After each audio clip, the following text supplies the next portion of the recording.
and then of course some statements which are documented. Exactly. Have been written whereby some people say that they have to dip the Quran in the Atlantic Ocean. What does that mean? It means that the whole from the north down to the south, will be part of Islamized. Exactly. President Olusegun Obasanjo have said it about plan to Islamize Nigeria. These people, after the winning of that election, were allowed. They were not used again. So these people became bandits. They were busy kidnapping because they have to survive. Exactly. What comes to mind when you see a headline like this? Exposed plan to Islamize Nigeria. Obasanjo warned about this. I'm going to allow you to take a look at this video.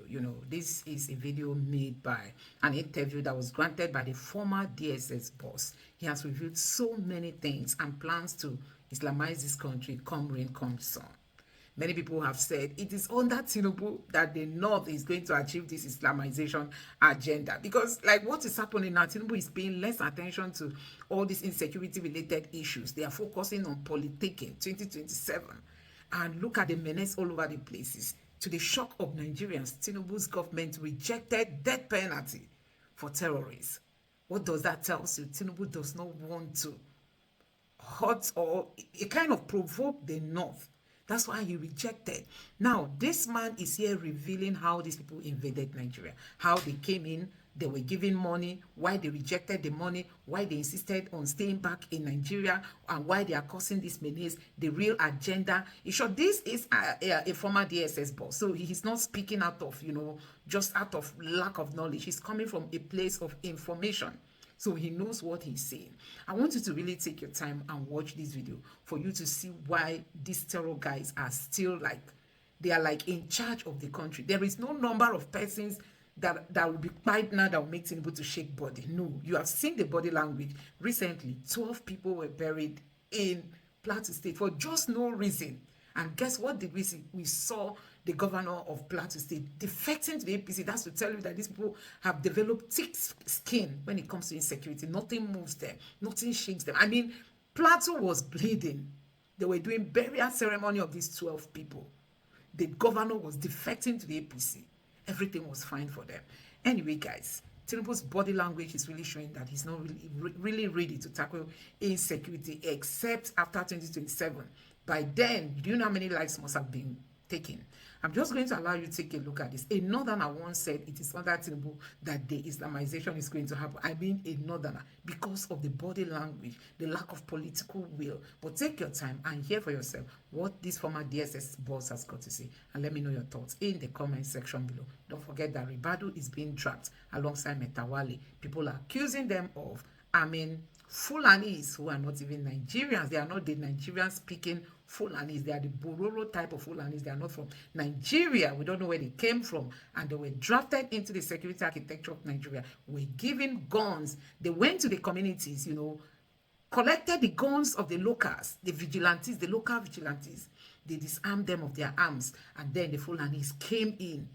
A whole lot is happening. Just let me know your thoughts after this video in the comment section below. Please don't forget to subscribe and turn on the bell notification. Now take a look. These people, after the winning of that election, were allowed. They were not used again. So these people became bandits. They were busy kidnapping because they have to survive. Exactly. So they were kidnapping and taking money and everything and all those rest. And then of course at a particular time, the Kaduna State governor, who is very, very much in the know of how they came about, was paying them stipends. You mean former Governor El-Rufai, who said that the government knows exactly where the bandits are and how to get them? These are not secrets. Yes. These are not secrets. He said it himself. He was paying them. And as he was paying them, after a while, he said he was not paying again. They said, oh, if you don't pay again, then we'll make this state ungovernable for you. Exactly. That's why they started, kidnapping people from school. They even went to NDA. Yes. Our Nigerian Defense Academy. They went there. And, of course, it forced Rufai to close all the schools in Kaduna State. He closed all the schools because even his children were there. Now, that was that. And then, of course, they were trying to negotiate and all the rest, trying to get them back to where they come from. And there was a time that they were talking of Ruga and all those kind of things, that this food, to the Nigerian public, it was Fulani herdsmen and all those kind of things. And I remember very well, 1 billion naira was paid to them to go back. But hello, it is very, very funny for them to go back because they can't go back. How can you leave this lush, rich area and go into the desert and live there? It's not possible. Exactly. So they to stay. And now they become a thorn in the flesh of government. Yes. Buhari managed it until he left. And after he left, it continued because they were still around. They were going ahead, busy kidnapping people, asking for money. Before, we've been dealing with kidnap cases even in the Niger Delta. They don't use to kill people. They kidnap people to, bring forth their objective or whatever. Like Niger Delta militants, resource control and everything, But these guys started killing victims. Sometimes they will kill, and then of course the victim is dead, but they continue negotiating and then collect the money, and then later you discover the person you have been negotiating for is dead. And that's why we're having some people now who, an Islamic cleric who feel that he's a negotiation specialist coming out to talk anything he likes. Because these are people that were going in between. And then, of course, thank God, the security agencies were very much awake to their responsibility by, arresting Tukur Mamu, who is a special assistant to Sheikh Gumi. And remember what Sheikh Gumi said. So if you listen to what is going on in the country very well, you will see it's like an open book, an open secret, and you can see what is going on. So if but now that we are where we are right now, the situation is almost out of hand, because not so long ago we've seen that over 287 children, whom they now cut down to 137, were kidnapped in almost same manner from a secondary school in Kaduna State, and it looks like this is a circle that we're not going to leave. How do we get out of this? Because we can't continue wasting lives. In all of this, let's also remember that these people are actually killing real Nigerians, causing havoc. The one reason why we don't have enough agricultural produce, or the prices of food items are on the increase, is because people no longer access their farms peacefully. People are scared of leaving their farm and going to their farms. And I'd like to also know, these same bandits, are they still the same reason why there is a header farmer issue? The issue that is going on now in almost all our farms, where we have some armed herdsmen terrorizing people in their farms. Is it the same thing, or this is a different issue entirely? The header farmer thing has two faces. One is the Fulani is indigenous to this place with, farmers that are also indigenous to this place. But these other imported ones are also getting into it, because as far as they are concerned, they see Nigeria as their homeland. Yes, but they were invited. And then they will go in there, and then of course, see, how can you be fighting with somebody about farm? And then you kill the people, you burn all the houses, the people run away into IDP camps. Now you see that we have one of the largest IDP camps in the world. They run into those places, leaving their own area vacant, and then of course you occupy it, and they started living there. Why can't those state governments make sure that the places that these IDP people came from is ready enough for them to go back? Because you cannot live in IDP camp forever, except you want to form a different town. Some of them can no longer go back to their homes. That's what most of them said. They can no longer go back to their homes. That is what it is, because those people that killed them are still around there, moving around.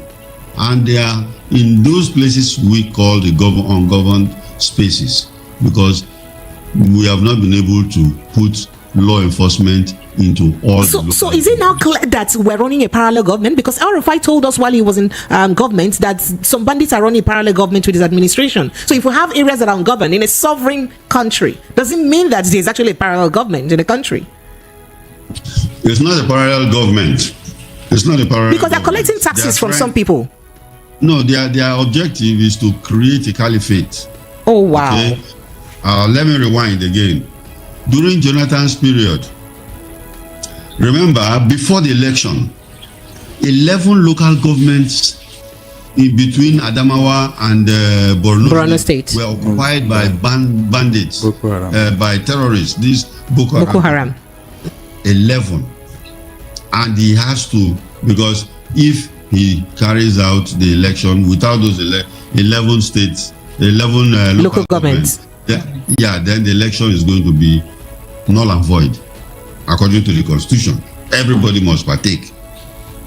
So he suspended the election and then hired a mercenary team from South Africa. Executive outcomes went in there and drove them out of the place before the election was held. Remember? And that was done in less than in a couple of weeks. So if that drove them out. So if that is possible, how come it's still impossible? Listen to the clincher. Listen to the clincher. Okay, Precious.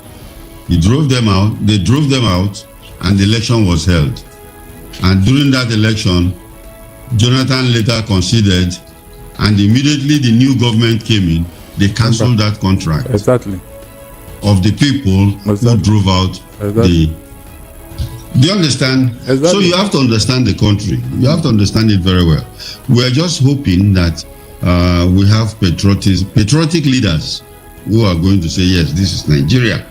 Because if we don't have people like that, then we are turning into Somalia, where there are warlords all over the country, find certain places. So, Mr. Makrisa, what you're saying is that there is huge complicity within our leaders and even the security apparatus of the country in this issue of insecurity in our country. That's what what this means. Oh yes, there's complicity. Forget about terrorism. Let's go back to other things. You know, one of the root causes of insecurity in Nigeria is poverty, unemployment, and stuff like that. You know, and now think about it.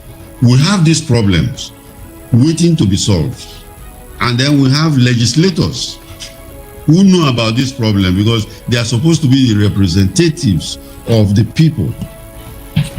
Now, instead of solving that problem, they are busy sharing money, buying 160 million SUVs and stuff like that. What does that tell you? They are not serious about the problem. They are not serious about the problem. So these are the issues we have to look at. So, as a security expert, sir, I'd like to know how do we move out of this entire trap or cocoon? I don't want to call it quagmire because I don't even know what to describe it as. It's scary because real human beings are dying, real lives are lost. People are actually scared of going about their daily routines or activities. How do we leave this situation? What is the way out? If there's complicity, as you have said, and if we're more or less helpless, in spite of the huge revenue that we've allocated yearly to insecurity in the country, and it seems like it gets worse by the day, what then do we do? What we need to get out of this is a patriotic leader. How do we get that patriotic leader with the kind of, you know our situation. How do we get that? Well, you know, right now we have a new government. And of course, he has been trying to, as compared to the former president, this president is somebody who talks and try to interact with the people. Not like Buhari, where everybody, even his own ministers, are trying to understand or interpret his body language. That is not with this particular one. And because he talks, he has a lot of stake. This particular president have a lot at stake. And because of that, he has to do something about it. And if he can do something about it and get, this security situation under proper control, then I think Nigerians are going to praise him forever. Because what we have here looks like, you called it quagmire. Actually, that's what it is. It's a quagmire, where to get out of it is a big problem. All right, Barrister Darlington, let me quickly get your reaction from everything that Mr. Dennis has revealed to us, Mr. Makri has revealed to us. The first thing to getting out of this place, or this thing we are in, is a strong judiciary. Apart from a leadership that is very focused, we need a strong judiciary. Unfortunately, Precious, our judiciary has been compromised. Oh, wow. With what is going on. That is why this thing is going to be difficult too. The former chief of army staff, Borotai, he told you that this is a 20-year campaign. He said it. That this thing will last for 20 years. That means there is an agenda that they are not telling us. That is why if you check very well, most not only that, the way they talk about this thing, you don't even see you don't see them being very vehement, very forceful about this insecurity. They just see it as if it's normal. Meanwhile, they are the hardest hit. They are not bothered. But when it comes to power, you will see them, they will flare up. You remember when Tinubu wanted to go and remove somebody in Niger? You saw how they came out. That the people there are their cousins. You should not touch them. Oh. Can you imagine? In yes. Niger, what concerns you with Niger? We have a railroad leading to Niger. We're yet to have one from Abuja to Enugu State. Good. That will tell you that their loyalty is not here. Precious. I wish some people will go deeper. Ab initio, these people, they never wanted Nigeria. In 1957, we were supposed to have independence before Ghana. They told us they are not ready. They said it. The Saduna told Azikiwe and Awolowo that they are not ready, that they can go on. I don't know why Azikiwe and Awolowo had to wait for them till 1960. Even after 1960, when we got independence, go and Google what the Saduna said on the 12th of October 1960 on Nigerian Pilot. How the man described Nigeria, he said that it is their heritage given to them by their forefathers. That what is? Nigeria. That is how you describe it. The entire Nigeria. I am telling you. Mr. Makri, are you aware of that kind of revelation? I said, I have written about it. Well, he said it. The Nigerian Pilot. Okay. The original jihadists have a different opinion about what this place is. And then of course some statements which are documented. Exactly. Have been written whereby some people say that they have to dip the Quran in the Atlantic Ocean. What does that mean? It means that the whole from the north down to the south, will be part of Islamized. Exactly. President Olusegun Obasanjo have said it about plan to Islamize Nigeria. Do you believe that's a real thing? These are all facts that are there. Look, because a lot of people are of the opinion that all of these headers, farmers issue, banditry, and all that is a subtle sign of this particular cause. Do you agree? It's not a subtle sign. It's a jihad that is active. There's an active, ongoing jihad in Nigeria. Good. That's my analysis. Exactly. You are well on public radio, so it's totally your opinion, but you're sure that it's something you can defend if the authorities come for you. Do you need when I assert any point, I tell you where to find it out. These are public, these are open source. They have said it themselves. What are you doubting again? This is open source information. Don't worry about your radio whether you think when they can verify these facts that are there in the open space. Good. When the Benue State Governor Autumn, when he started the anti-grazing law, the Mietiala leader came out openly and said that unless this man will remove that thing, that they are going to invite their people all over Africa and they will make that state ungovernable. Before the camera, he said it. Is that not what happened? And by the way, that same crisis is the reason why we'll have over 25 people dead right now in Kogi State as a result of a spillover of the Agatu, farmer header community issue. So, Mr. Dennis Makri, let me take you straight to Taraba State, where Wadume's return is being celebrated. You do know the case of Wadume very well, that led to the death of a security agencies, security of officials in this country, and a compromise by one other security agency in Nigeria. And the fact that he's given just a very short time to serve concerning all that is surrounding him, do you think that his celebration by his people is very apt?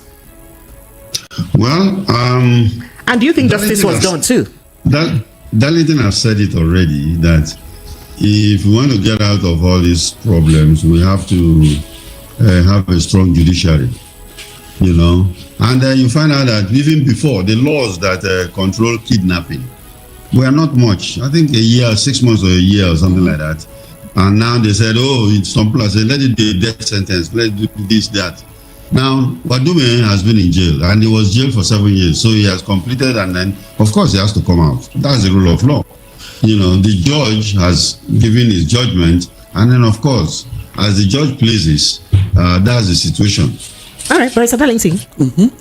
Concerning the Wadume issue. It is not enough that Wadume came out. What I'm asking, what are other surrounding issues, like the army captain, Tijani Balarabe, who was supposed to, in fact, he was even the chief culprit in this matter, because the death of those policemen, I mean, IG crack team, 5 of them who went to arrest Wadume. It was that Tijani Balarabe that caused their death, because he ordered his men at the checkpoint to fire their vehicle. And when they demobilized the vehicle, they still went there. Instead of saying, okay, you gentlemen, you can go back to where you're coming from. We have nothing to do with it. This is our man. They did not do that. He had to shoot them direct hit, and all of them were killed. And they removed Wadume from their midst with handcuff. He now took them into a bush where he called the welder to cut off the handcuff they placed on him, and the man was released. During the investigation, it was discovered that there was a phone call going on between Wadume and this Balarabe Tijani. The police said, hand this man over to us so that we can prosecute him with the judge. They said no, they are going to take him to their barracks and court-martial him. From there, this man went on a course up to today. That was how that man escaped justice. I mean, the chief suspect in this matter, a military officer.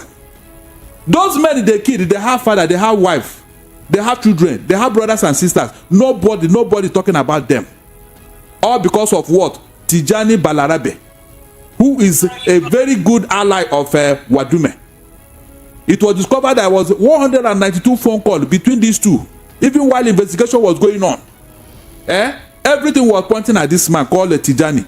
Instead of the military to hand him over for proper trial, they took him and sent him out of Nigeria for a cause. Are you telling me that this man was not working with a high-ranking military officer for him to have gotten this privilege? These people they killed now because of what that man did. Who owns them? I don't know human beings. I don't know Nigerians. But when they were making killing people in Okwama, that their men were killed, people were supporting them. These other people have been killing extrajudicially. I don't know human beings. Are they not? That is the question Nigerians should be asking. Wadume is out now. Every other thing about that matter is over. The policemen that died, nobody talking about them. Even at that, the IGP raised another thing. Who arrested Wadume somewhere before he started going through trial? The military released him to get out of Nigeria. For one reason or the other, the man went to go and enjoy himself somewhere in Kano, where the police picked him up. You can imagine. So, within that period, pressure, you don't notice that there was no kidnap within that area. That EB community where Wadume was holding court.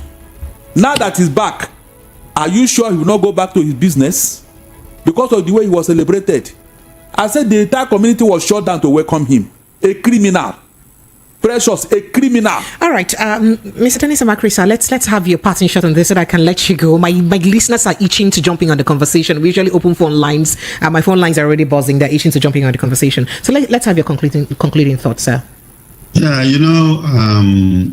I when I joined the security services, I was schooled for more than a year on patriotism. And that's why we love this country. We see it as our own. And then, of course, all the people during our class, we have everybody from every state. People from every state were in our class. Until today, we are like brothers and sisters. And, irrespective of tribe and state, right? Or religion. Yes, irrespective of tribe and state or religion. Today, awesome. That our cause mates. And I think it's the same thing in the military before. We see each other as brother, and there must be a patriotic favor, because for a country like Nigeria to progress, there must be serious patriotism. Here in the United States, people are proud of their country. I'm telling you. And we should be proud of our own country. You know, where you will arrest an American citizen, and the first thing he will tell you is that he's an American citizen. You know, I don't know how many of us will be bold enough to come out and say, I'm a Nigerian. In fact, if you say that because of the way that some Nigerians have spoiled the name of the country, you better not say it, because when you say it, you are compounding your own problem. That's the truth. So I think we should be more patriotic. We need a patriotic leader. And then, of course, the institutions of government must be strong enough, you know, to withhold this country. All right. The first place where military officers have been killed. You know, very senior officers have been killed in Maiduguri, in the north somewhere, and then, of course, it was handled whereby we've gone ahead to give them state burial, and everybody forgot that they keep on looking for these people. So why is your Commerce issue very special and different? You know, because one thing about, like I told you, it's about oil theft. Oh, wow. It's about oil theft. When people will bribe their ways to go down to the Niger Delta, to go and work there, in the different forces, police, NSCDC, Navy, they go down there, and then, of course, during that period, within 6 months, many of them buy cars. So you find out that the bunkering thing is something that is going on heavily. I don't think the government is ready to deal with this, because you see, when we are talking of oil theft, it starts from the top in NNBC all the way down to the creeks. And we've said it in so many places, so many different times, and nobody is really paying attention because too many people are involved. You know, when you say about 400,000 barrels of oil are being lost on a daily basis, maybe you don't know how much 400,000 barrels of oil is. I used to work for a company called Adax Petroleum. Adax Petroleum produces 100,000 barrels of oil a day.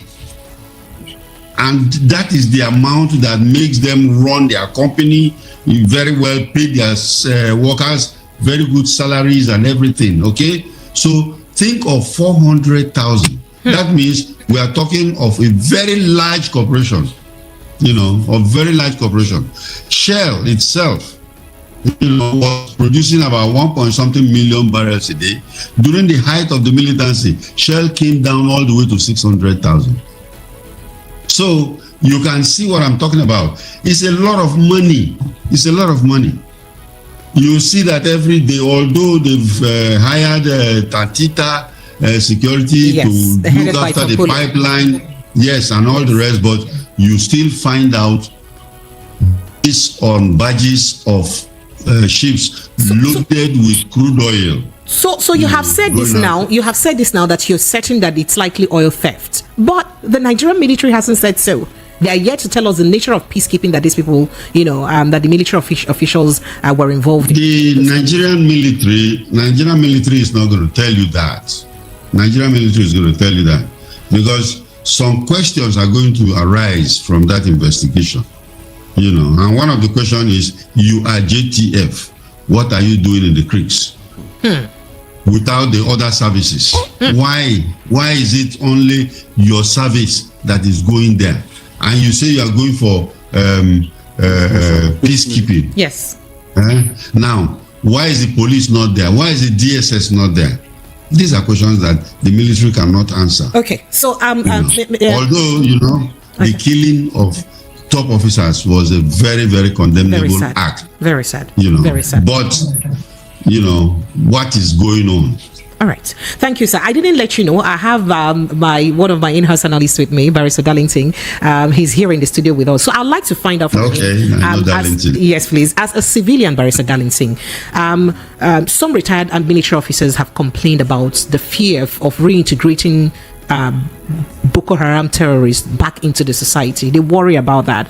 As a civilian, I understand that you're probably not in any of those centers right now. Those what do they call them again? Rehabilitation centers, where the ID camps and all that, IDPs. But as someone who may have been affected by the activities of this Boko Haram, how do you think a civilian who was affected by the activity will feel seeing them back into the society and free? Do you think that the worries of these retired military officers are valid?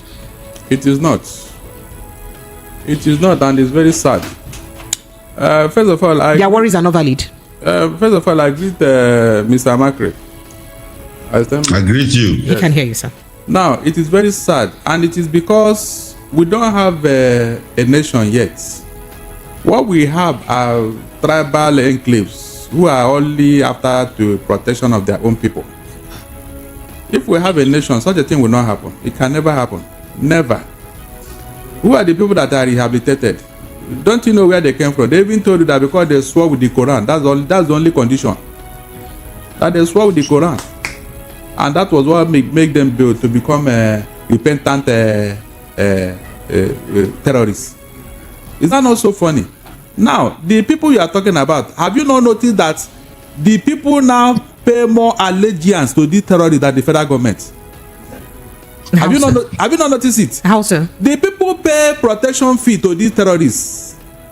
The allegiance is not. That's why they cover them. You mean the public, the general public? Yes, the people within that area where they operate. They prefer the protection of the terrorists than the protection of the federal government because they are not getting any protection from the federal government. Mr. Dennis Makri, do you agree with that? Do you agree to that, please? That is. I agree totally with him. See, oh my goodness! You won't blame the people there, because you see, these terrorists are operating in those very rural areas where they harass them. Of course, and as they harass them, they cannot go to their farms, and the federal government is not there to protect them to go to their farms.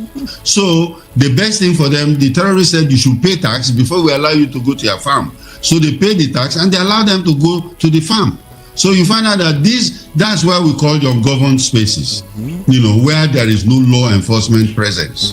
And as long as government is not available, they are not going to die. They are not going to wait for government. So their allegiance will be to them, of course. Now, when these people see you rehabilitating their tormentors, what do you think will be going on in their mind? They will say, so this man that did this, so will even see them with their naked eye. They can identify them, and they can say to the public what they did to them and all that. Then after they have been captured, they now see them going back to the military and all that. Please, if you're a villager, will you have the guts to even challenge them or give police or the government any information about them?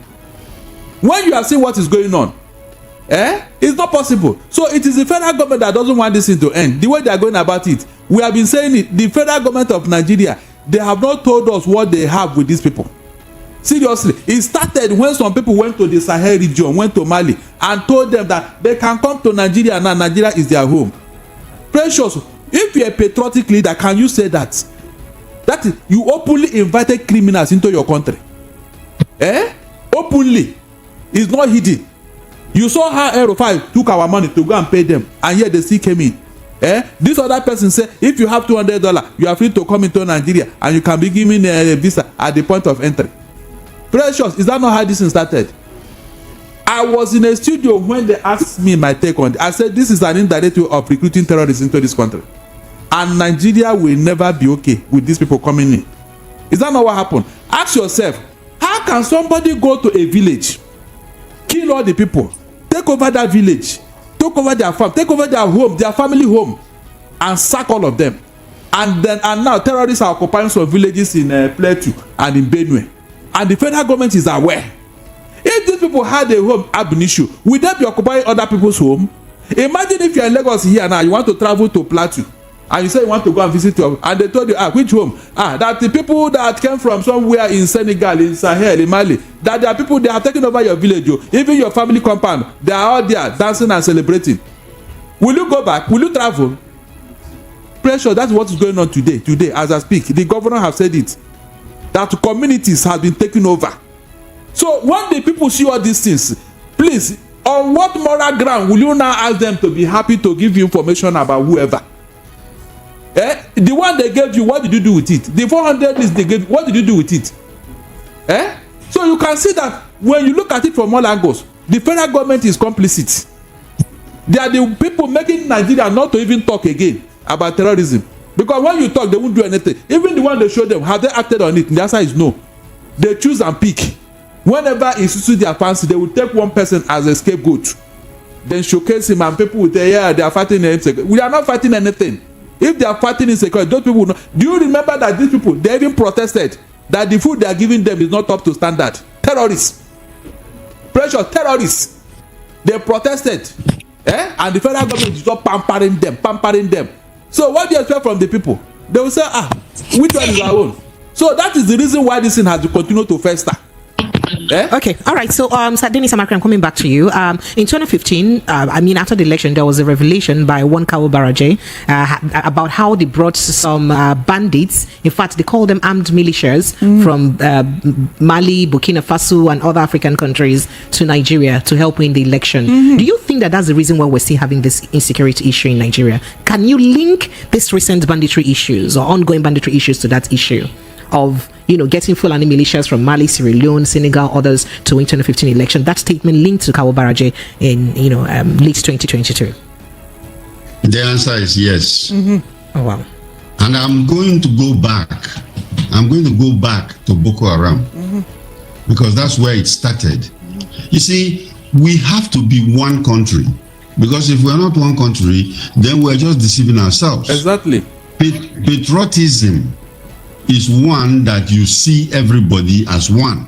There are certain people in this country who don't believe in Nigeria that they are not Nigerians, or in fact anybody who is not from the northern part of the country is not cannot be president. And it started with good luck Jonathan. You think that's a real thing? It's a real. Just remember, I'm going to remind you, because you're a journalist. Go and investigate, and when you investigate, you see it. Jonathan said, when the Chibok girls were abducted, yes, the government did not believe in it. They didn't believe. I work in the security agency then. Before then. I've retired by then. But I'm still in touch with my people there. They don't believe, the government didn't believe that this can happen, because the indices are very, very wrong. One, you carry 200 and something school children into the desert. Now, how do you carry them down there? By bus? Or do you bring motorcycles to put all of them in it? How do you manage them to take all the way down there to where you want to keep them, and then you hid all of them and nobody can see them? Now there are questions about that. The governor and even the principal of that school, remember, people were making fun of it. When people were making fun of it, when President Jonathan's wife was saying that only you waka come, there is God, and we are making fun of it, but the lady was saying a real thing, the truth about what happened, what was happening. Because some people are playing games. How can you be a principal? You've lost 200 of your students. The president's wife called you to come so that you can sit down and plan strategies of going to get these children back, and you didn't come the first day. Then the second day you reluctantly went down there. That's why she's saying there is God. Now that is Boko Haram. 1914-15, the election. Remember, President Buhari has run that election for almost 3 times. He failed. Yes, please. Very correct. And this time, he felt that, okay, they must get it by all means. And of course, there was a coalition that came up with a party. And of course, maybe everybody in that party might not be aware of it, but there were some people that were brought. Even Buhari himself said it. I'm saying this because it is not rumor. When the president of Chad The present president of Chad, when he took over from his father who died, came to Nigeria at Aso Rock. They asked Buhari, appointed journalists asked him, what are we doing about these bandits? They were called bandits then. And he said they will take care of them and let them go back to where they come from. That's President Buhari. I'm quoting him directly. If you go to the archives, rewind the tapes, and you will hear him. He said it. Yeah, where they came from. That means they are not Nigerians. You know, they are not Nigerians. And these guys are French-speaking Fulanese. So the former governor of Benue State had reiterated that a couple of times, that even the headers that have been, wreaking havoc in Benue State speak very strange languages that's different from that of Nigerian language. Yes, they are not speaking Fulani at all. You know, they are speaking French Fulfulde. You know, French and Fulfulde. Now, these guys has been harassing. After Jonathan considered that election, there was nothing to do again, because you brought out, it's just like you brought out an army to fight something. Remember again, I'll remind you, I keep on reminding you because I deal with facts. The president before the election said that if you lose that election, the monkey and the baboon will be soaked in their own blood. Yes, he said it. The statement that led to Jonathan saying that no, his ambition is not worth of the blood of any Nigerian. Yes. Very good. Now we are communicating. Exactly. So you find out that this happened, and do you believe that is going to happen in your lifetime? Just my final question. Oh yes, it would happen in my lifetime. Yes, I believe that. Thank you. Yes. Thank you so much. So, Mr. Dennis Makri is a former deputy director of the DSS. Thank you so much for joining us, sir. I called you in a very short notice and you obliged me. It means so much to me. Thank you so much. Very much for having me. Thank you. All right, Lagos Barrister Darlington. Yes. There's a whole lot to talk about still. Shehu Sani is telling President Buhari Tinubu to stop letting people come and visit him in private jets with people's money, with the public funds. You should just tell them to stay where they are and utilize public funds for public purposes. What do you have to say about that? He will not even listen to him, because Tinubu like a crowd to be around him. Yes, he like people to come and show solidarity. Is there any time he's coming to Lagos that the airport is not filled with activities? He has stopped the convoy from airport to his Bodilon home. But the airport, that one is sacrosanct. People must be there to dance so one better welcome him. Okay, so just a good breaking news. We hear that the Economic and Financial Crimes Commission, EFCC, has recovered 30 billion naira in the ongoing investigation of suspended Minister of Humanitarian Affairs, Poverty Alleviation, Better Edu, and former Chief Executive Officer of the National Social Investment Program Authority, Halima Shehu. And we also hear that so far, the EFCC says it's investigating about 50 bank accounts. We've been asking, how far Better Edu now? President Tinubu says, step aside, let's do investigation. And so how far? So EFCC has given us updates. They are working. Precious. Sir? Was it not in this country that they told you that between 2015 and 2023 or so, all the money that EFCC was supposed to recover, there is no record of them? True or false? True or false? So what are you celebrating and jubilating? That is the last you will hear about that money. If you think that... So, Barrister Darlington, Mr. Dennis told us to be very patriotic about our country. You don't sound like you're very patriotic, like you're hopeful that we're getting things right. Listen very well. I have read the history of countries who are patriotic. They did something before patriotism came. With the way Nigeria is now, patriotism is far from all of us. No Nigerian can be patriotic with the way this country is being run now. Don't deceive yourself. Except there is a paradigm shift. Except something happen that will realign our sense of reasoning, that will bring up new leadership in this country. There cannot be patriotism the way things are going, whereby you'll be selecting who to prosecute and who not to prosecute. You'll be selecting who to give privilege and who not to give privilege. Okay. How can the country work? All right, thank you. Let's open phone lines. Nigerians are itching to jumping on the conversation. Lagos phone lines are now open. Let's begin to take your thoughts and reactions. In case you're just joining us, we've had quite an interesting conversation. So we started with the story of Edo State, where we did tell you that after, of course, the impeachment of the Deputy Governor of Edo State today, Philip Shaibu, Edo State Governor Obaseki swears in Omobayo Marvelous Godwin as Shaibu's replacement as a new Deputy Governor of the state. And then Shaibu rather, spits out and says, "I'll fight this injustice because of the impeachment," right? So yes, and then we also did tell you, we narrated the security issues in Nigeria. We really chronicled, a few of the current ones. Gunmen abduct ex-militant leader Egberi Papa, killed 2 aides, and of course, update to that conversation is the fact that the police has confirmed that abduction as an arrest by a sister agency. Kogi community buries 25 victims of banditry. We also did tell you that terrorists killed army lieutenant, wounded 4 soldiers in Buratai ambush. This is according to the defense headquarters, as they clarify and says, "Oh no, they didn't kill plenty army officers. It's just one that died there." Reintegrating terrorists into society dangerous. Ex-soldiers tell federal government, that is retired soldiers tells federal government. Mixed reactions as Taraba kidnap kingpin Wadume gets heroic welcome after jail term. Interesting, right? We also did tell you that court declines to relocate Binance executive Tigran Gambarian from Kuje prison to EFCC custody. They say stay where other people who commit crime, they stay. Now president day. Stop government officials from spending public funds on private jets to visit you for Salah. Shehu Sani tells President Bola Ahmed Tinubu. Zamfara, don't spare anybody involved in kidnapping banditry group to Governor Lawal. You do recall that Governor Lawal he's actually been on federal government about the banditry issue in the state. All right. Better Idu scandal, 30 billionaire recovered 50 bank accounts under investigation. EFCC says so. Lagos, these are the hot topics that we have. Let's begin to take your thoughts and reactions, sir. Before you take that thought, what is wrong if Nigerian government, even Tinubu government, now call those who brought about this insecurity and bring them to book? Because we know them now. We have seen their statement, we have seen their actions.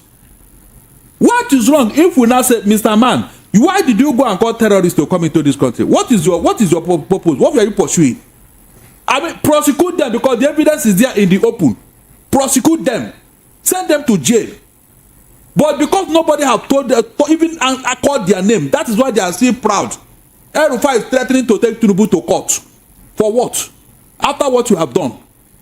Precious, sir? Are you sure we have a country? Hold on. Are you sure we have a country, sir? Please, that is non-negotiable. We have a country. You have a country, and you now want to invite terrorists to come and occupy your country.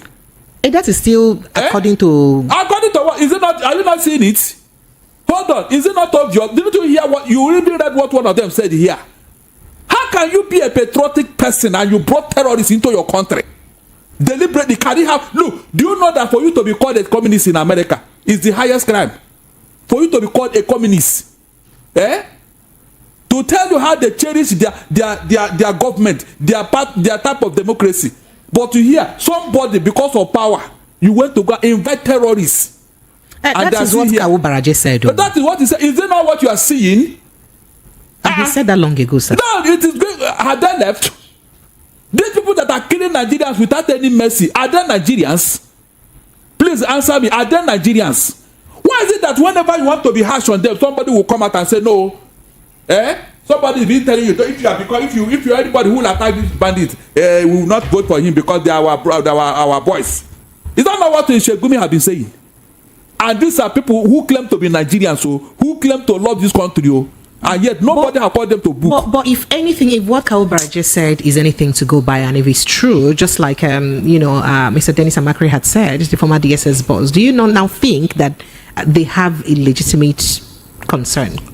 Because about what? What concern? I don't understand. Legitimate what? Concern, and those who fight for them also may have a legitimate concern for my dear. There is no legitimacy in bringing terrorists into this country. I mean the people who feel used and dumped. In what way? Hey, you that brought them. You didn't hear me. You that brought them.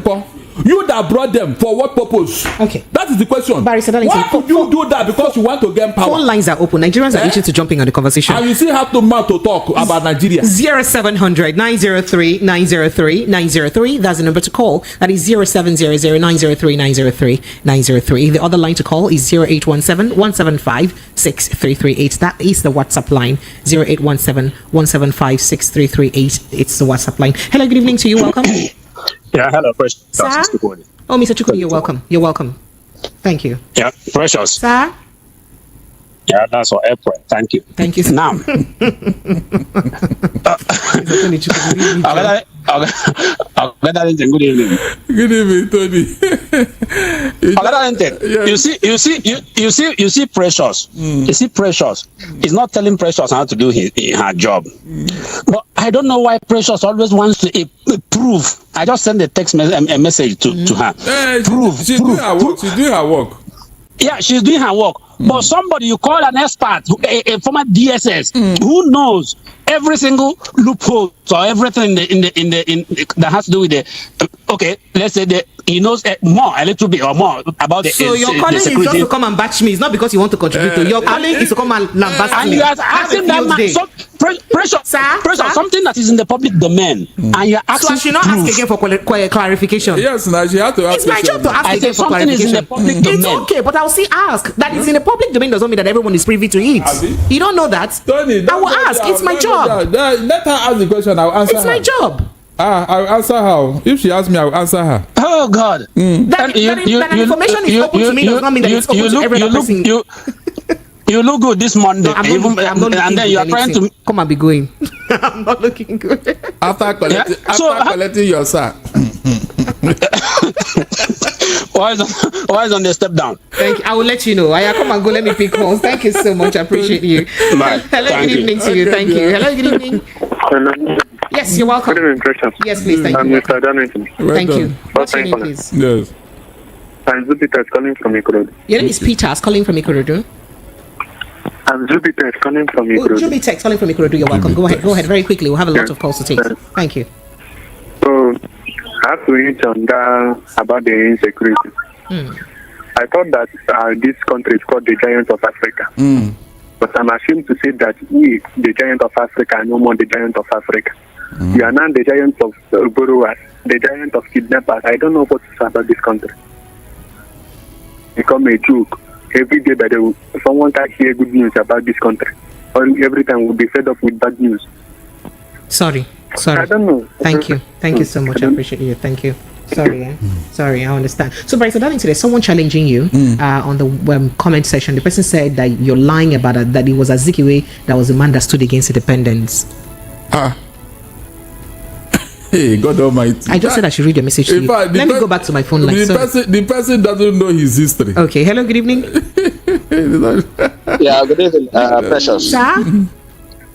Yeah, God Darlington, good evening. Precious, this is C2. Calling from C2, you're welcome. Go ahead, very quickly, please. Yeah, Precious, I don't know, were you been in Nigeria?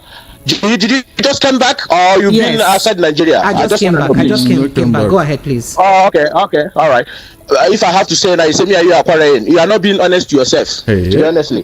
These things are not You are necessary not being honest. now. Go out, tell your word. Say what you want to say. If I was the one who is telling you that Buhari says if what happened in 2011 happened in 2015, dogs and babu will soak in blood, you will cut me off. No, but thank God for that, our honorable man that said it. We have every of his utterance. We have it. But let me say something. They can release the terrorists or the like. My problem I'm having today is that they are using the southeasterners, the eastern politicians, to kill our own people. That has my own been my problem. Thank you so much. I appreciate you. Thank you very much. So that we can just go straight to the point. I appreciate you. Thank you. Lambast me for all you can care. It's okay. It's fine. Hello, good evening to you. Hello, good evening, Precious. Yes, sir, you're welcome. My name is Shola. Shola, you're calling from Ebeda. Shola, you're welcome. Go ahead, please. Yes, thank you. Bryce Darlington, I greet you, sir. Well done, my brother. Okay, yes. Talking about the release of Wadume. Yes, please. Yeah, this is not a surprise. It only shows the level of moral decadence of Nigeria.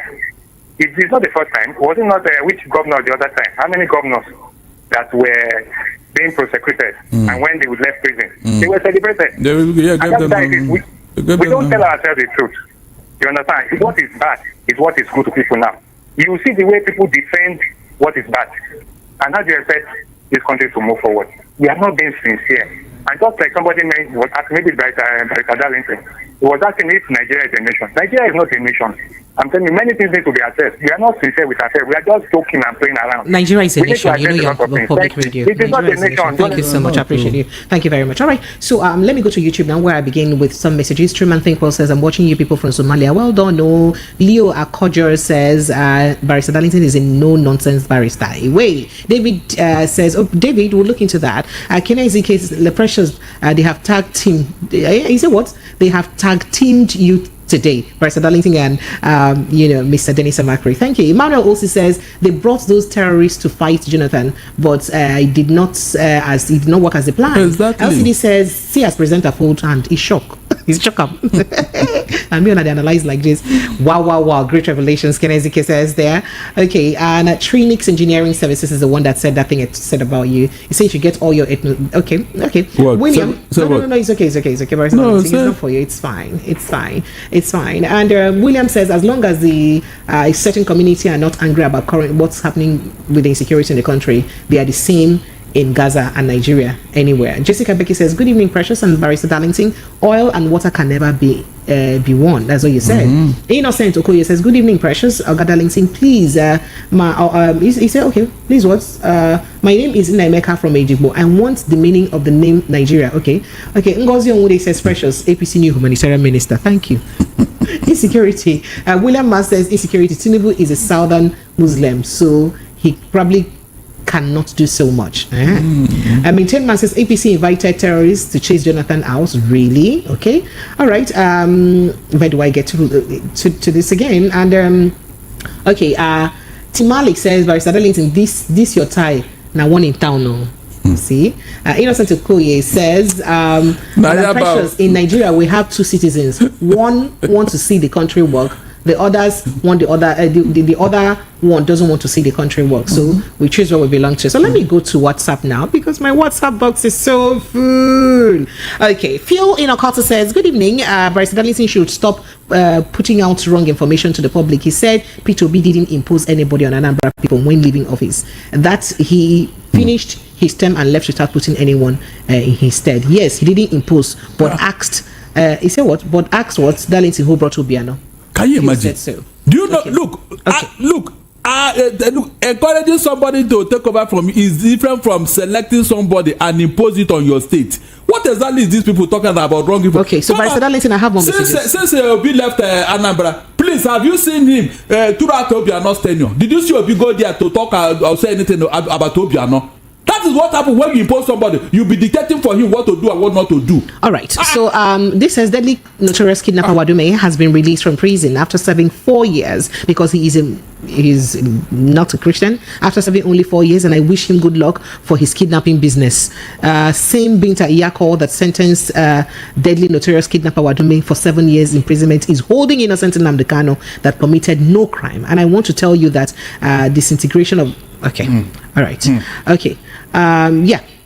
This says this happened in Uzowani, Adani local government. We will advocate for blood. We are really for blood. What? We are really angry. Our people are ready to. Oh wow. Okay. You don't have to apologize. The way government is doing things, it can be provocative.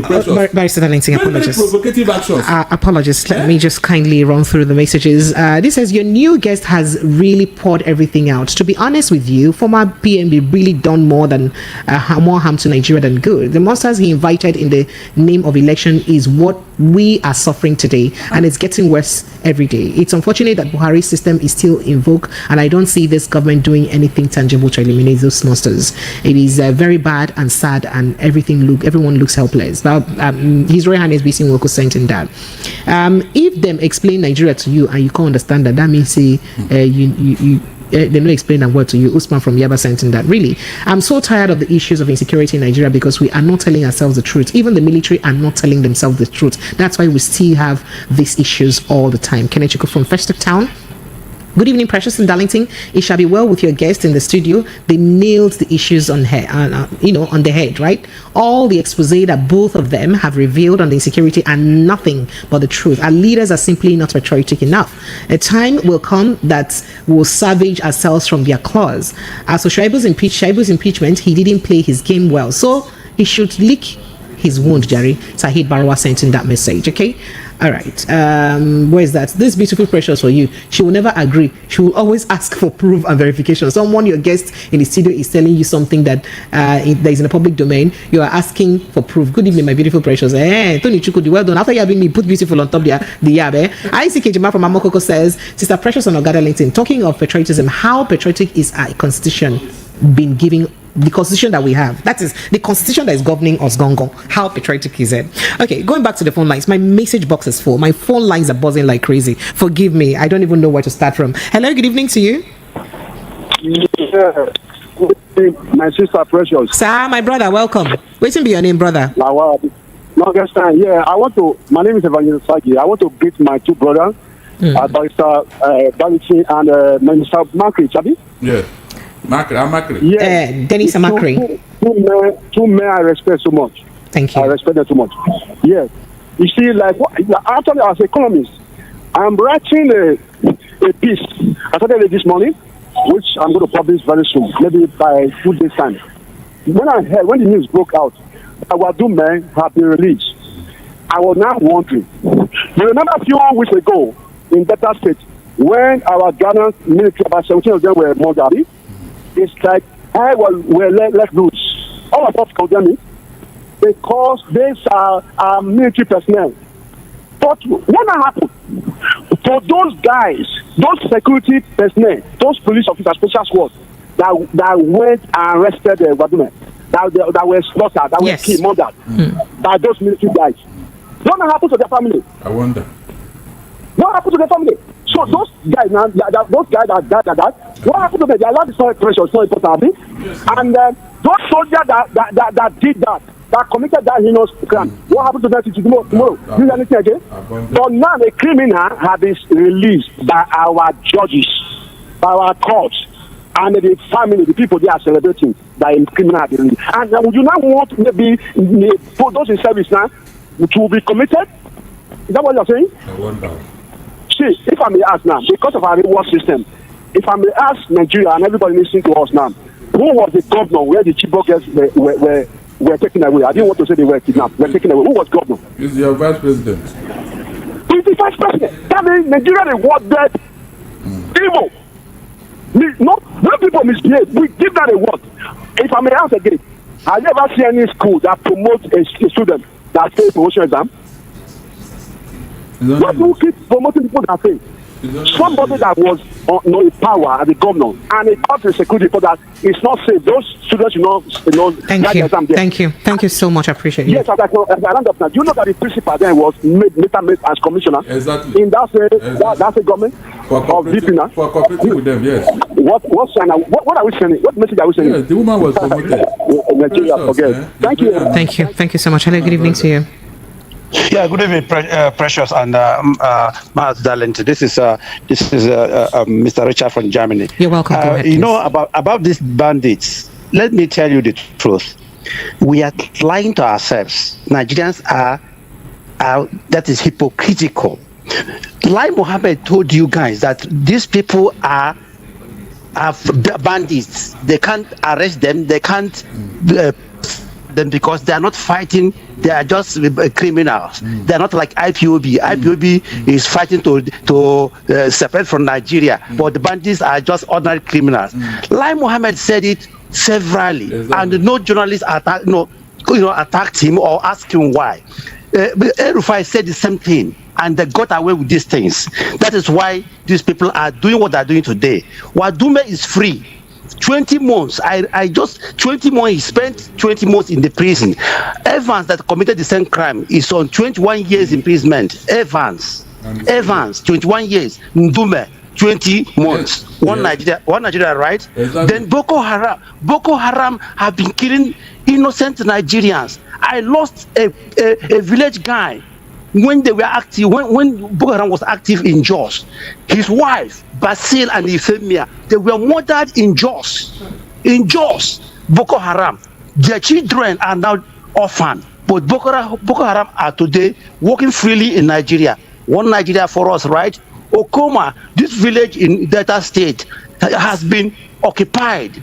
The king is still in detention, while somewhere in Zamfara, to ban somebody who is still a criminal, who is still killing people. Nobody is arresting that emir. One Nigeria, right? And then you look at how an Igbo king in Lagos State just mentioned, if you don't want to protect us, let IPOB come and protect us, and he's still in detention 1 year after. And Sheikh Gumi is going everywhere, posting with the terrorists, posting with them, telling Nigerians to come and negotiate with them. Nobody has arrested Sheikh Gumi, right? One Nigeria, right? And finally, this afternoon, a prophet was on this radio telling Igbos why Igbos should wait. That God told him when it will be time for Igbo people to rule Nigeria. You see us. You see how hypocritical Nigerians are. You see how hypocritical that it is Tinubu, after that Tinubu will make a way for Igbo man to come and rule Nigeria. A prophet.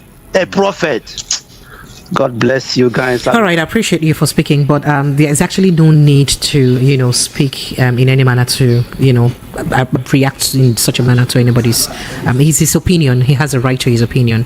I didn't listen to that conversation, but it's totally his opinion. I agree. So he has a right to his opinion. Hello, good evening to you. Yeah, good evening, Madam Precious. Sir? Welcome. Go ahead very quickly, please. After your message, you're not off.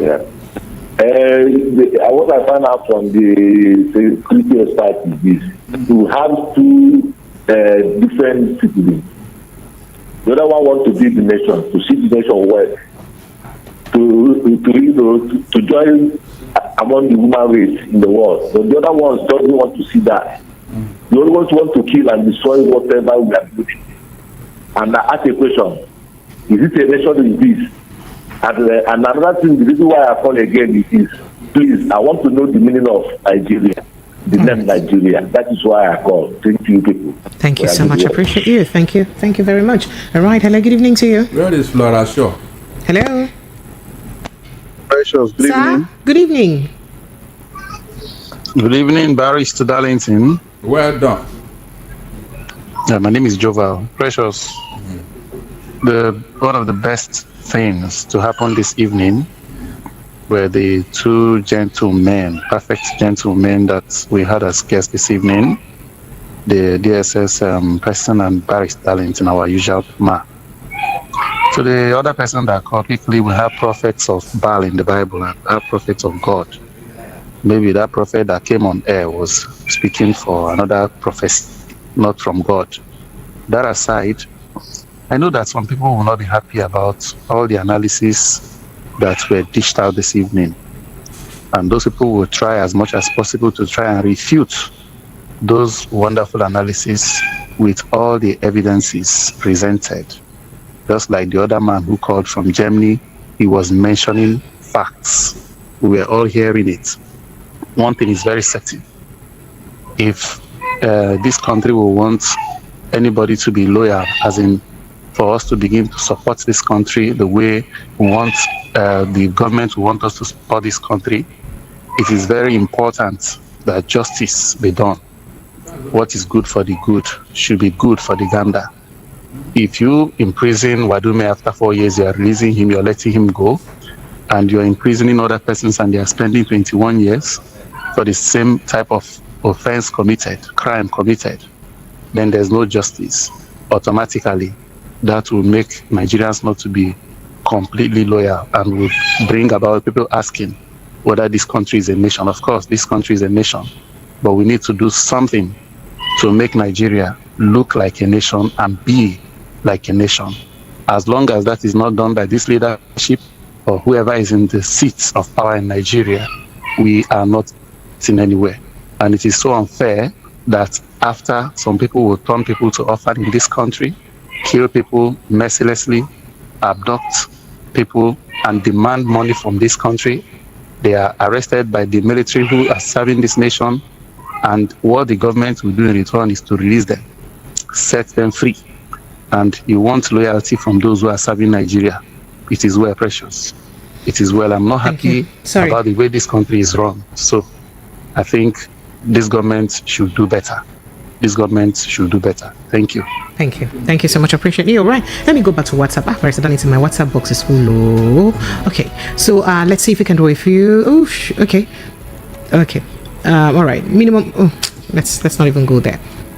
All right. And this says, Precious and now two superb guests. Good evening to you. And my darling, pretty Precious, as Oga Linton and the other man has said and explained to you tonight. Please stop skipping or interrupting some of our contributions. I beg you, arrest. Leave me alone, Joe. I'm doing my work. Especially when they said that they are so-called terrorists, terrorism, insurgents, terrorists, bandits, kidnappers, etc. going on daily in Nigeria. Killing Nigerians without sympathy or mercy are all about achieving two goals, which are Islamizing Nigerians and colonizing Nigeria. And Babbage from Ocho. Babbage, leave me alone, no, Femileo.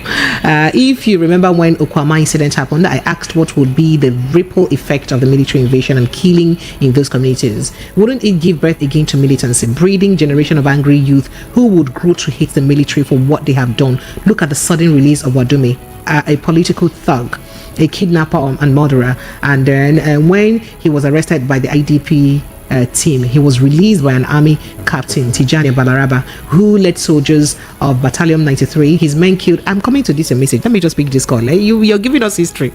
Hello, good evening to you.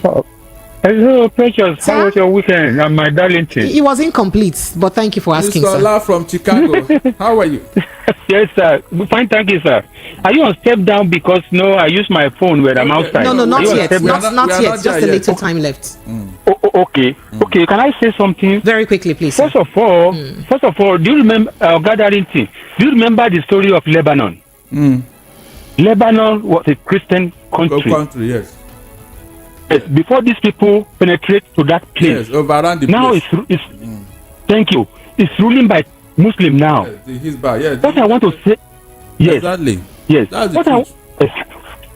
What I want to say now about Nigeria, if you are not careful, it may be 100 years, maybe 200 years, these people are going to take over the country. Exactly.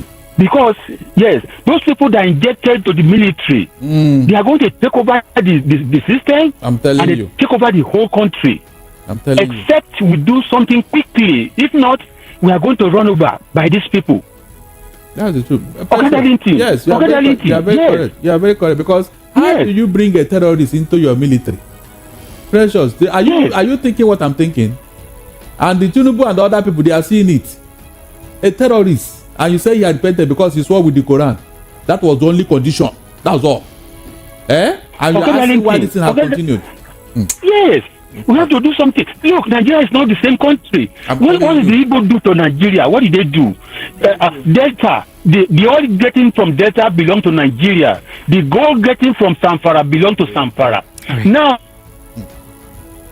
thank you, sir. My brother, apologies. Thank you so much. Thank you, Precious. Thank you for giving me this time. Thank you. It's good we say it so that posterity will not judge us harshly. We have been saying it. There is something that is going on. We just wake up one morning and discover that. Okay, Barrister Valentine. So going back to that message, said when he was arrested by the IDP team, he was released by an army captain, Tijani Baralabe, who led soldiers to Battalion 93. His men killed the police officers even after they identified themselves as officers. Yes. We know that case. That was all over the news then. Where is Balarabe today? He went on a course. Yes, no. A country where the military is allied to criminals. Wadume is released and celebrated by crazy people in his community, including youth and women who would vote for Wadume if he comes out tomorrow to contest for governor of Taraba State. Pure madness. This is a country. You keep asking your guests if their facts can be verified. If you're a journalist, do you close your eyes to these proofs in the news? I don't close my eyes to news. I like the way people are asking me the question and I'm reading it out so that you know that my judgment is fair. Right. Thank you so much. I appreciate you. By the way, Barrister Darlington did break down a lot of that matter on Wadume's case, and he chronicled it totally on Precious TV, so you could go check that out later. I mean, that will be tomorrow morning. Good evening, Precious. For me, there is a difference between the killings in Okwama and some other places in the north. In Okwama, the killing was masterminded by the community youth and not bandits or terrorists who have no particular residence. Precious, why are you pretending like as if you don't know all these facts? Northerners are always saying this country belongs to them, and that's why everything is lopsided. Army, police, and other security agencies usually take side anytime they kill any security agent in the south. You said a lot to Senator from Please, patriotic Nigerians, for this country to move forward, Mr. Buhari should be questioned about jail lifetime imprisonment for bringing terrorism in the country. He committed highest crime in the land. Terrorists killing innocent Nigerians in the country. I'm calling on President Tinubu to do the needful. Well, you said a lot. Pretty precious.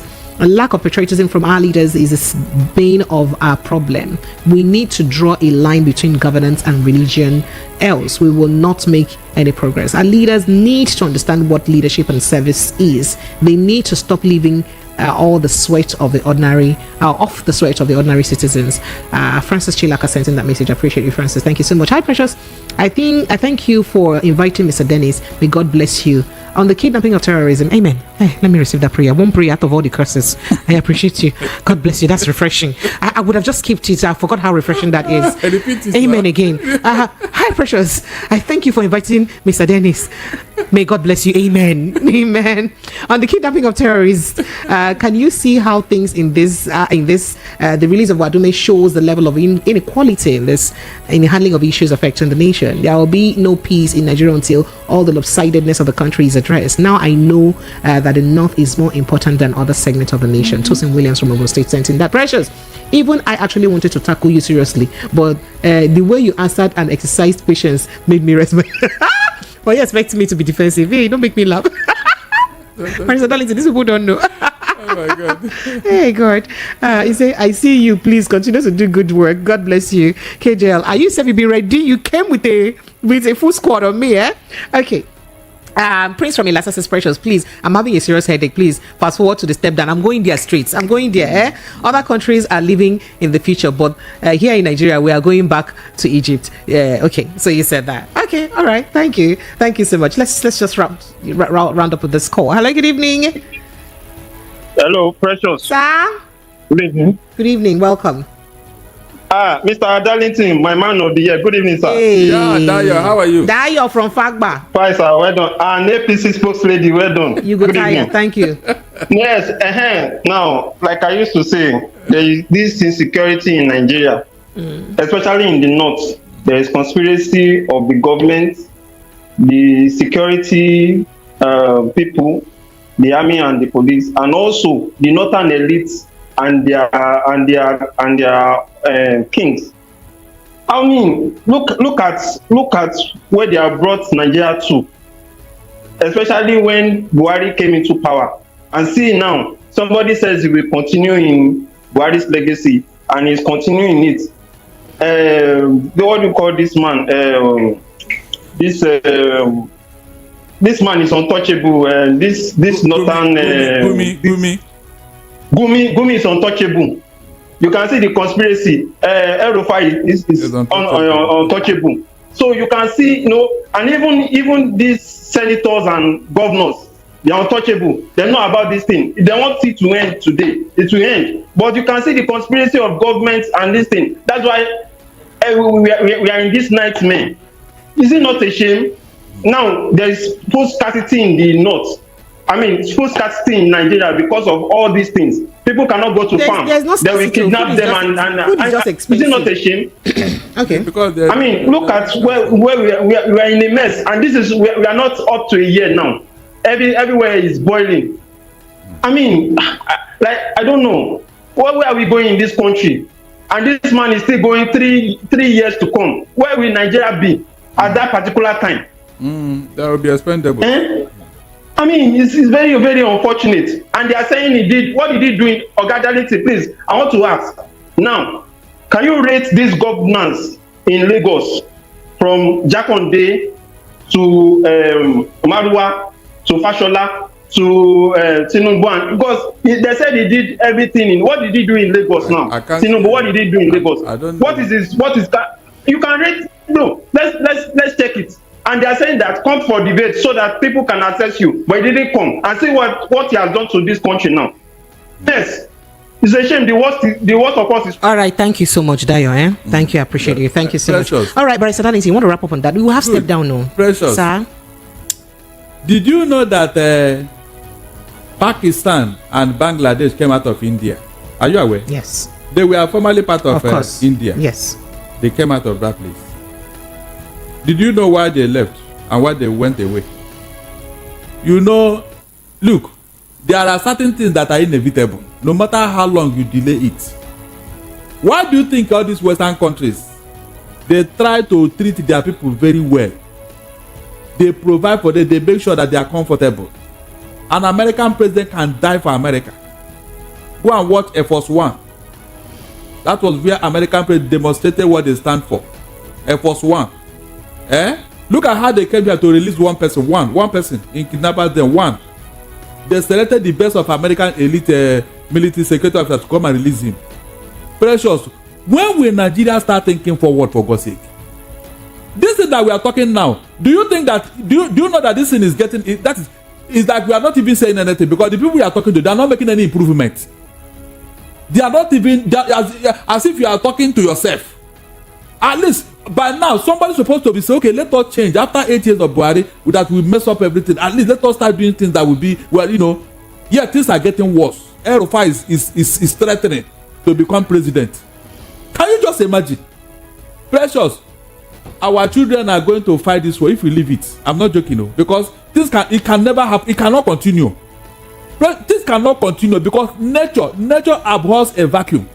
Okay. We have created a vacuum for nature in this country, and nature will take over. So all these people doing all these things, they should go and read history. I've been saying it. They don't go and read history.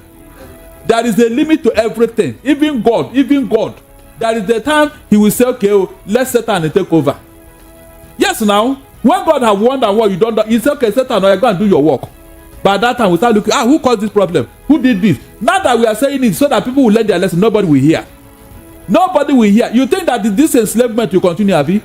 No, you think it will continue? Let's see. All right, Lagos, let's take a break now. We're going straight to our step down conversation. So, Barrister Darlington, on our step down conversation, a Nigerian lady that lives in the UAE raises an alarm. She says she's in Dubai as a single girl, and then she had a boyfriend who never told her he was married, and they got into coitus, and one thing led to the other. Stomach has entered, and the man is telling her, hurry up and go to Nigeria and give birth. My wife is coming. And she's worried, she's confused, she doesn't know what to do. But I said, Darlington, you that you're a lawyer now, how do we settle this matter like this? Because he never told her, I'm coming, I'll play her thoughts to you after the break. Is it a Nigerian or a UAE? And when I come back now, okay, that's what would I say the matter. Lagos, that's our step down conversation, but after the break, stay with us. This is 90.3 Voice of the People of Earth. Listen to hot critical analysis and top trending topics of the day. Join Precious, Monday to Friday, 7 to 9 p.m. on job that earns me about. I moved to the UAE February 2022. I got a decent job that earns me about 3,000 dirhams, and it's enough to take care of me. I am currently pregnant. It's actually an unwanted pregnancy, but right now I have no choice but to act like it's something that I want. The man that got me pregnant never told me he was married, and he's insisting that I go back home to have my baby.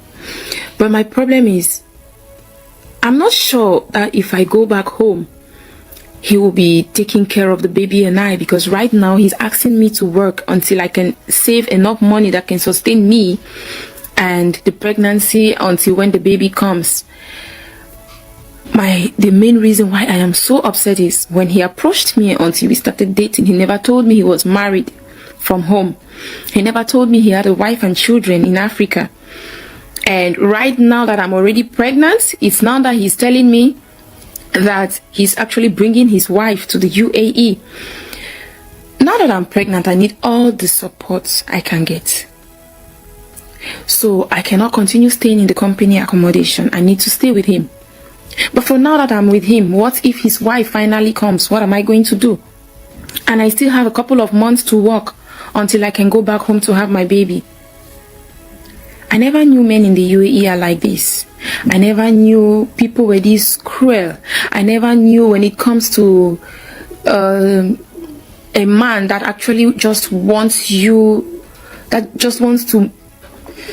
Oh God, help me. I really don't know what to do. All right, so Barrister Darlington, see the matter we have at hand now. Now, what do we now do? Lagos, that's a step down conversation now. So to this sister now that has raised this issue now, what should she do? Some people are saying that, there used to be a law in the UAE that you cannot actually have a child outside wedlock. But I think that law has been repealed. It's off now. So in this situation now, is it fair that he put her in a family way and he's telling her to exit quickly because his family is coming. What should she do? Because he still remains the father of the child she's carrying. And on the other hand, if this girl is a family member now, Barrister Lindsay, what would you do? Hey, where is the man from? Is he a member? He's a Nigerian. Oh, he's a Nigerian. Yes. He's an African. He had when she said that she never knew that that's what African men do. And she too, she's from Africa. Yes. So what is the problem here now? The problem is that he's telling her that she says that she's pregnant. She needs to move in with him because she needs all the supports. But the man is saying that, go stay with me, I beg, because my real wife is coming very soon. So pack your load and be going. Precious. Sir? There are some businesses you enter into. This is a business transaction. And you call it occupational hazard. Away. Occupational hazard. Is there... Did that man, did he rape her? He lied to her that he wasn't married. He didn't tell her the truth about his marital status. And you didn't bother to find out? He never told her. You did not bother to find out? Well, he never told her. Really?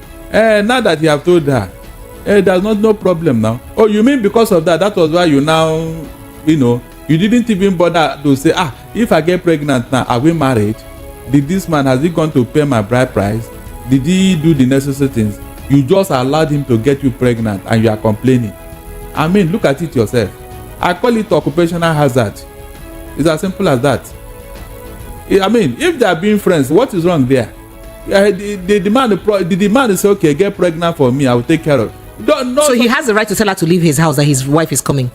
Look, and she should leave to where, Barrister Darlington? Where exactly? Look, you learn from what happened to others. Ladies, you should learn. So now that she did not learn and this has happened, what should she do? You can't eat your cake and have it now. So how can she not eat this cake now? That's the question. If there are laws in the UAE which she can approach, let her do that. That is it. If there are laws that governing marital status, and I know being Africans, they will even burn the two of them back in a hurry. Those people, they don't even give you visa. Yes. They don't give you visa. No, they don't give you. So when they discover what people are doing, say, you want to come and pollute our environment, or you make una they go. That is it. So if she cannot handle it, then let her come back. It's as simple as that. Because she can't even go to court. She can't go to court in Dubai over this matter. She cannot. Because if she tries it, the two of them will be exposed. Now that she has come public with it already. That's what I'm telling her, that they are all this one. Let her come back.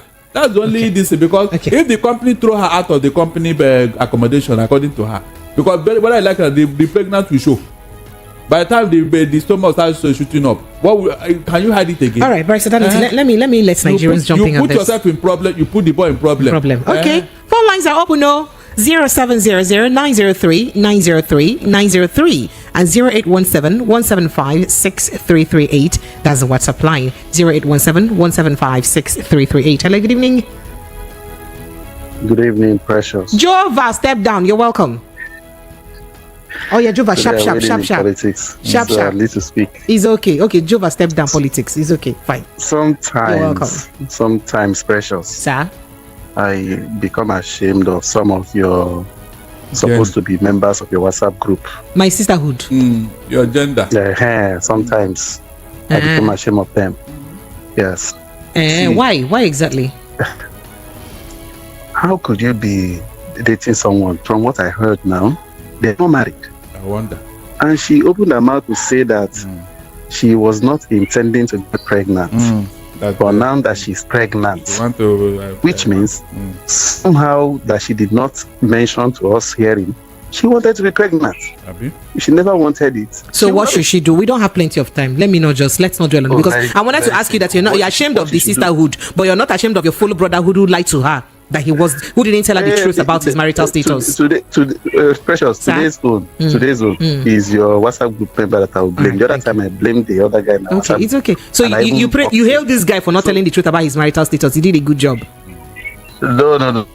What I'm saying is that the lady has tested the river with her both leg, and she has to drown. Okay, she has tested the river with just one of her feet.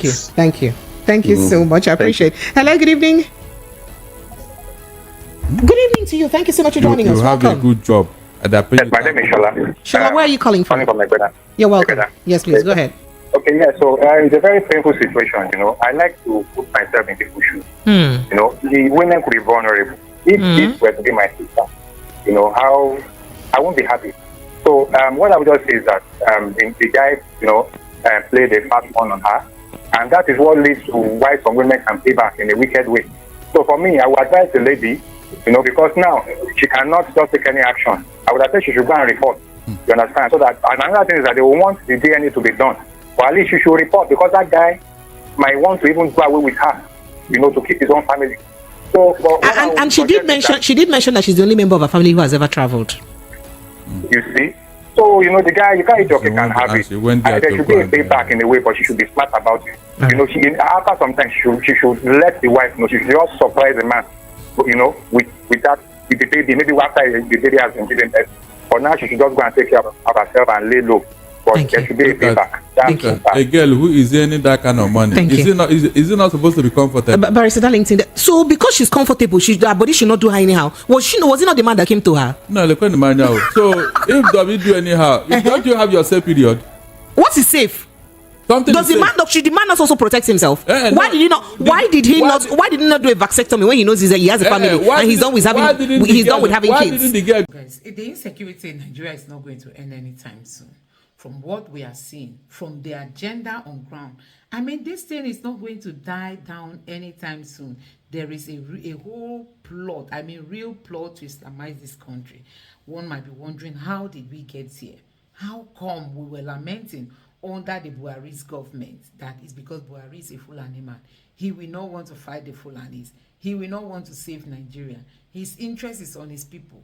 These were some of the accusations that Buhari suffered.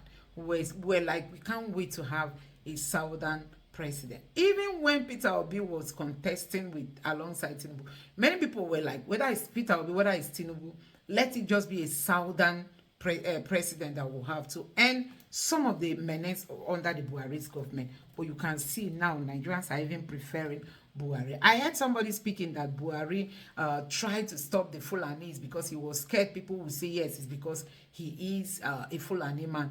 He didn't want people to criticize him that he's protecting the Fulanis. So that was why the person was trying to say that Buhari tried to stop these Fulanis, but you can see that their menace is even getting worse under the Tinubu's government. The question remains, does it mean a northern governor, a northern president is even far better than a southern president? For us to have a president who has come out to say that there won't be any death penalty for these terror guys, the Tinubu's government saying there won't be any death penalty. Sure, Tinubu does not want to go after them because he feels it's going to jeopardize his chances come 2027. And then the question remains, how many people are going to be alive then? I mean, how many people must have these terror guys killed in Nigeria? And I'm really so happy that Trump came into this, because since Trump came into this, like, the agenda has been busted. Even Ribadu, all his plan, Ribadu's chances in the political space has been reduced, knowing that he is directly or indirectly supporting these people. I mean, his chances has been reduced.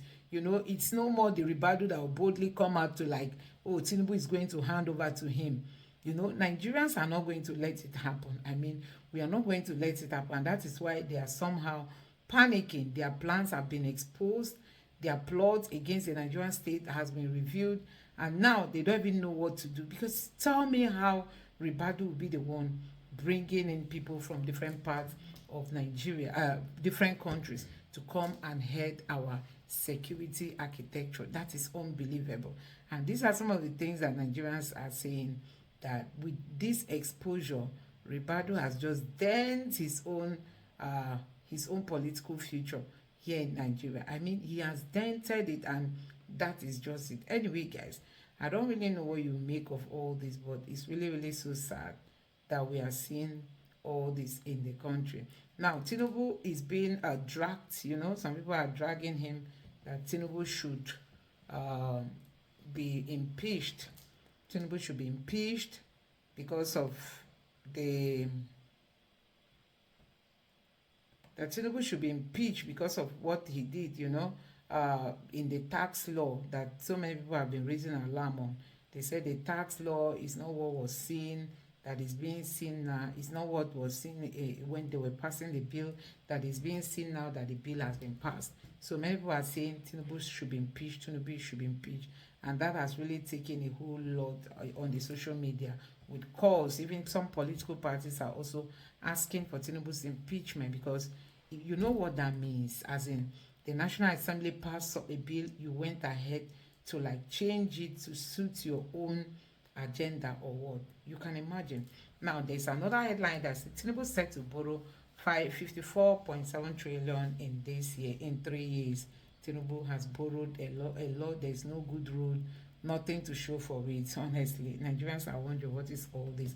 Anyway, let me take you through some of the reactions. Like this person here said, and when we start speaking truth to power now, all their clueless online attack dogs, their yeye nonsense minion will come back and loudly. They will accuse us of hating our country. But tell me, who truly hates Nigeria? Is it those of us who boldly and confidently hold corrupt leaders accountable, or they bootlickers shamelessly praising him instead of boldly speaking truth to power? Hold your leaders accountable for turning our nation into a nation of beggars. These supposed advocates shower them with praise, all for the sake of mega crumbs from the table of looters. Wow, this person really got it, you know. Another person here say 54 trillion naira in just 3 years is pure economic vandalism. Tinubu is governing Nigeria like it belongs to him alone by mortgaging the future of 250 million without consent. The real question now is simple: will Nigeria resist this ruin or surrender in silence? This is powerful. I mean, this is really powerful.